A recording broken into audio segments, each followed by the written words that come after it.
الحمد لله وكفى وسلام على عباده الذين اصطفى لا سيما على خاتم الرسل وخاتم الأنبياء وعلى آله وصحبه الأصفياء والأتقياء والأزكياء. أما بعد فأعوذ بالله من الشيطان الرجيم. بسم الله الرحمن الرحيم. ما كان محمد أبا أحد من رجالكم ولكن رسول الله وخاتم النبيين وكان الله بكل شيء عليما. صدق الله العظيم. اللهم صل وسلم وبارك على سيدنا ومولانا محمد وعلى آله وصحبه كما تحب وترضى عدد ما تحب وترضى.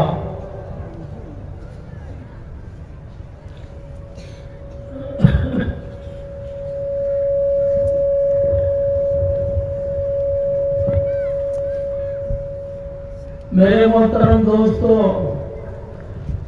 آج اس عظیم مجمع کو دیکھ کر یہ اندازہ ہوتا ہے کہ ناموس رسالت پر اپنی جانوں کو لٹانے اور قربان کرنے والے آج بھی زندہ ہیں،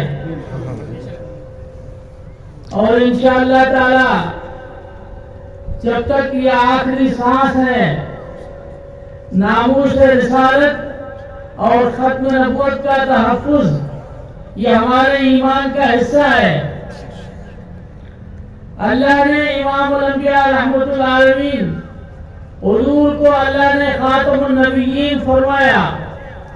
ختم نبوت قرآنی عقیدہ ہے، اور ختم نبوت کی سب سے سادی صاف الفاظ میں مقصد اور معنی یہی ہے کہ جتنے بھی انبیاء کرام علیہ السلام آئے، جس طرح کاغذ پہ آپ نام لکھتے جاؤ تو اس صفحہ ہستی پر انبیاء کا گزر اور انبیاء کا آنا اور آمد ہوئی، آتے رہے، یہ نام لکھتے گئے، اور سب سے آخر میں جناب محمد رسول اللہ صلی اللہ علیہ وسلم تشریف لائے تو حضور خاتم النبیین ہیں، گویا کہ تمام انبیاء کی نبوت پر آخر میں مہر ثبت کر دی۔ خاتم مہر کو کہتے ہیں، یہ مہر لگ گئی۔ اب مہر لگنے کا مقصد کیا ہوتا ہے؟ مہر کا مقصد یہ کہ ایک تو مضمون ختم ہوا اور آخر میں مہر لگتی ہے، اور دوسری بات یہ کہ اس مہر سے پہلے جتنے بھی گزر گئے یہ سارے مصدق اور تصدیق شدہ ہے۔ اسی لیے خاتم النبیین کے ہم معنی اللہ نے قرآن میں جناب رسول اللہ صلی اللہ علیہ وسلم کو مصدق لما معکم فرمایا۔ حضور تصدیق کرنے والے ہیں، تمام انبیاء کی مہر ہیں، اور تمام انبیاء کے مصدق اور تصدیق کرنے والے ہیں۔ تو اس تصدیق کے بعد اور مہر کے بعد جب سلسلہ ختم ہوا، اس کے بعد اگر کوئی نبوت کا دعویٰ کرتا ہے وہ جعلی اور غیر تصدیق شدہ ہے، اس کے پاس کوئی تصدیق نہیں۔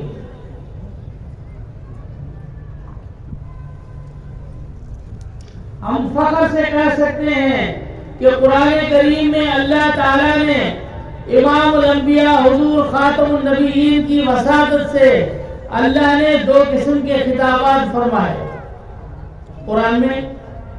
یا ایھا الناس انی رسول اللہ الیکم جمیعا، قل یا ایھا الناس انی رسول اللہ الیکم جمیعا۔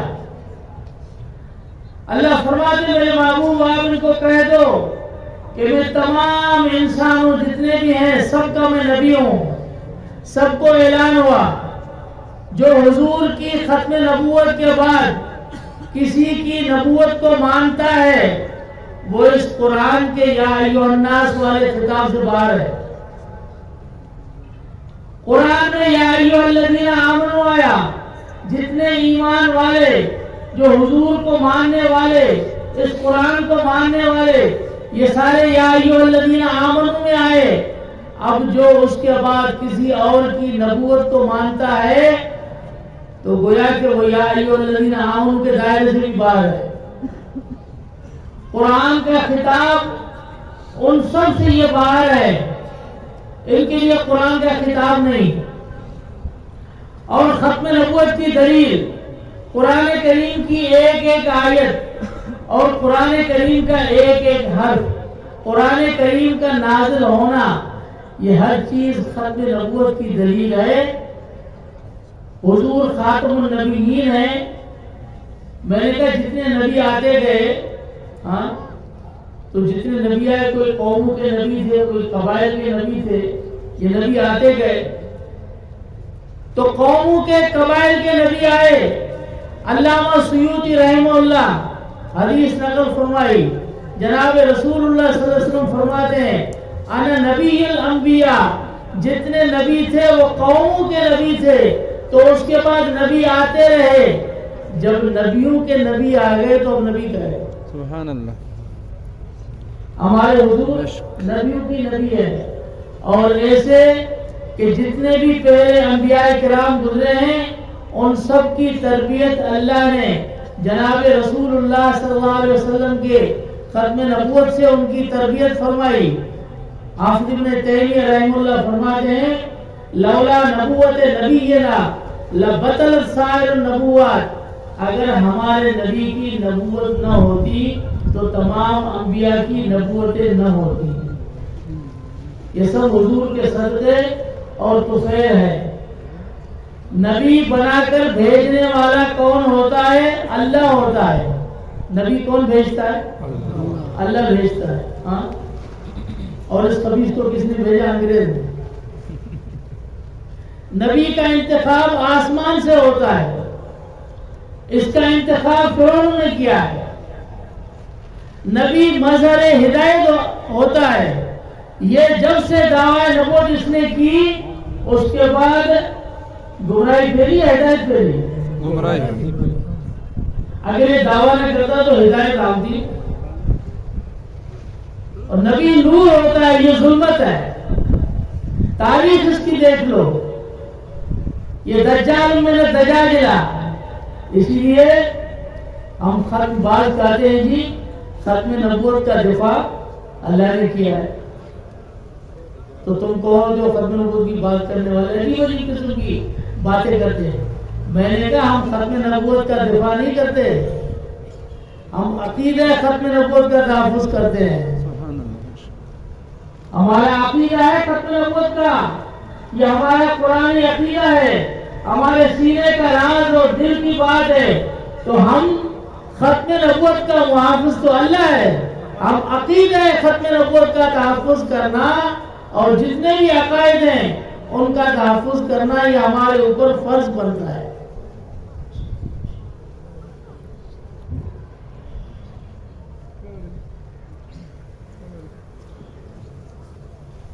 جو مسلک دیوبند سے تعلق رکھتا ہے، جو دیوبند کا شیدائی اور پروانہ اور دیوانہ ہے، جو حضرت شیخ العرب والعجم حضرت مدنی رحمۃ اللہ علیہ کے پروانے اور دیوانے جتنے چاہنے والے ہیں وہ ختم نبوت پر اور ناموس رسالت پر، ناموس صحابہ پر اپنی جانوں کو لٹا دیں گے، قربان کریں گے. یہ ہمارا ایمان ہے. ہاں، تو آپ سب انشاءاللہ تیار ہے نا؟ ہاں انشاءاللہ. جب تک یہ پروانہ زندہ ہے پاکستان میں کوئی بھی ایسا قانون اور آئین جس کا مقصد یہ ہو کہ اس شرک کو چھیڑا جائے، ختم نبوت کے شرک کو اور قادیانیت کے کفر کی شرک کو چھیڑا جائے، تو انشاءاللہ ہم علماً عملاً میدان میں آ کر اس کا بھرپور مقابلہ کریں گے انشاءاللہ. ہاں انشاءاللہ.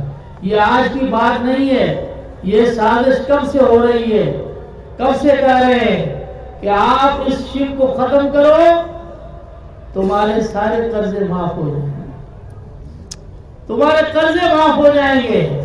ان کو پتا ہے کہ ہم نے مسلمانوں کا ایمان ایسے چھین لیا ہے مغربی تہذیب ایسے اس کے اندر ہم نے گھسا دیے کہ وہ اپنے ضمیر کا اور ایمان کا سودا کرنے کے لیے تیار ہو جائے گا، لیکن انشاءاللہ تعالی جب تک ہماری یہ جماعتیں مذہبی، سیاسی اور یہ جتنی بھی مسلکی جماعتیں اور یہ مسلمان یہ جب تک زندہ ہیں، ختم نبوت کے پروانے اور ختم نبوت کے پلیٹ فارم پر ہم سب ایک پیج پر ہیں۔ ہم کہتے ہیں کہ کسی کو یہ حق حاصل نہیں اور کسی کے اندر جرأت نہیں کہ ان دیوبند کے پروانوں کے ہوتے ہوئے اس قادیانیت کے کفر کو اس قانون سے ختم کر سکے۔ تو اس لیے سارے تیار ہیں نا؟ تو میں جو بات اصل بتا رہا تھا وہ یہ کہ اس سے پہلے مجھے اب وہ دنیا میں نہیں رہے شیخ الحدیث حضرت مولانا مفتی ظفر علی خان صاحب رحمۃ اللہ علیہ، اللہ ان کی قبر کو نور سے بھر دے۔ علماء کا اور دین کا بہت بڑا دفاع کیا، بہت بڑا کام کیا۔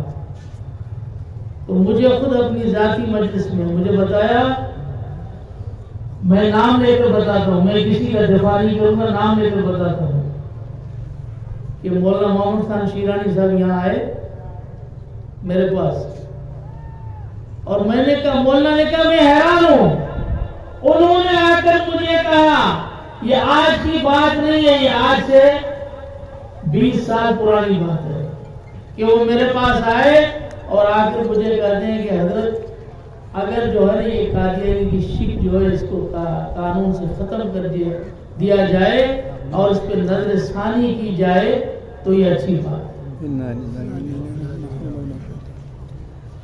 مولانا نے کہا، میں نے ان کو کہا کہ آپ جیسا بندہ اور اس قسم کی بات کرے، اب آپ دیکھو اللہ تعالیٰ نے اس شخص کو جماعت سے کیسے دور کر دیا، ہاں جس کے مضمون مقاصد تھے، کون اس کو استعمال کر رہا تھا، کیا تھا۔